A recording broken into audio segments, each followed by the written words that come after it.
Ai, 1809. Que despropósito. Tiros, canóns, lume, berros, terror. Ai, dunha banda Fournier e da outra Gloucester. Os dous co papo cheo de orgullo. Pero a que terían que vir baterse a Ribadeo? Pero que se lles perdera aquí, ó? Ai, todos aqueles mozos novos, fermosos, traballadores, esgotando os seus folgos na inútil batalla. Ai, que desperdicio. Xusto, ademais, cando a cousa ia tan ben. Pero se mesmo na contorna había unha fábrica dispersa, unha putting out system do liño. Ai, en Ribadeo, a par de Compostela e do Vieo. Liño de Ribadeo, prestixio, calidade, coñecido nas cidades. Eu tamén, ali, Yes, I speak English. Oui, je parle français.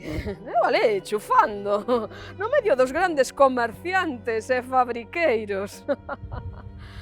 Ai, a fidalga, nacida en casa antiga, con escudo dos Miranda, que sí, que moito escudo, que moito castelo, moitas águias, e cruces, e doncelas coas melenas ao vento, a mesmísima lúa, estrelas e todo, sí, moito blasón, pero pouca plata, Así que eu tiven que converterme en raíña do liño de Riga. Ai, que vergoña pasei. Os consulados do mundo enteiro, aquí en Ribadeo, de Austria, de Dinamarca, de Portugal, de Prusia, dos Estados Unidos de América.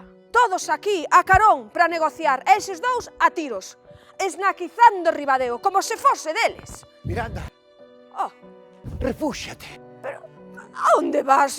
Escapando, Raimundo Ibáñez. Entraron no meu pazo e desafiaronme. Ai, Ibáñez, espera. Pero ti non te das conta de que todo eso xa pasou? Que nós non somos deste mundo, home. Como? Que de todo iso xa pasaron 200 anos. 2 longos séculos, Ibáñez. Pero hoxe non é 2 de febreiro de 1809. A ver, bota unha ollada. Pois sí, é certo que cambiou todo. As casas, as rúas. Todo, ou case todo, está cambiado. Mas ti, meu pobre, segues escapando, Ben se ve que nin despois de morto es quen de esquecer o teu final. Pero daquela teño dereito a saber que foi o que aconteceu despois de que eu marchase e me perseguiran. Deron contigo en Don Piñor e matáronte. Torturáronte vilmente e aínda despois de morto atáronte á cola dun cabalo e leváronte por Ribadeo adiante. Espalearon os teus restos por toda a vila. Merdáns! E Xosefa?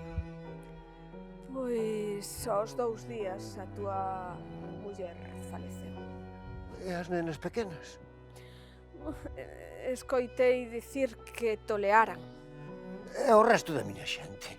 A ver, de algunha maneira, as túas 4 fillas e os teus 2 fillos conseguiron saír adiante. Oe, sabes que o teu primoxénito, José, non? José. E a súa muller, Anita. Anita. Seguiron o teu proxecto. E, mira, vouche dicir máis, isto vaiche encantar. Aínda hoxe en día, a louza de Sargadelos ten sona polo mundo enteiro. Agradache ou non che agrada? Home,